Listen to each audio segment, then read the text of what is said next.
Hi.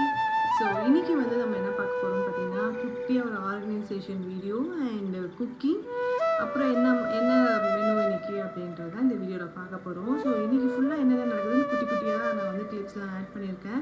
So இன்ட்ரெஸ்டிங்காக இருக்கும். So வாங்க வீடியோக்குள்ளே போகலாம். ஸோ நேராக கிச்சனுக்கு வந்தாச்சு. கிச்சனில் வந்து பார்த்திங்கன்னா மோஸ்ட்லி லேடிஸ் வந்து அதிக டைம் வந்து கிச்சனில் தான் நம்ம டைம் ஸ்பெண்ட் பண்ணுவோம். ஸோ இன்றைக்கி வந்து நான் என்ன லன்ச் செய்ய போகிறேன் பார்த்திங்கன்னா ஒயிட் ரைஸ், சாம்பார், முட்டை மசாலா. முட்டை நான் வந்து யூஸ்வலாக என்ன பண்ணுவேன்னா நல்லா கழுவிடுவேன். கழுவிட்டு நல்லா பாயில் பண்ணிவிட்டு அதுக்கப்புறம் அந்த தோலெலாம் எடுத்ததுக்கப்புறம் ரெண்டாக கட் பண்ணிவிட்டு முட்டை மசாலா அப்படியே ரெடி பண்ணுவேன்னா எண்ணெய் ஊற்றி கடாயில் கொஞ்சமாக உப்பு, மிளகுத்தூள், அதுக்கப்புறம் மஞ்சத்தூள், சில்லி பவுடர்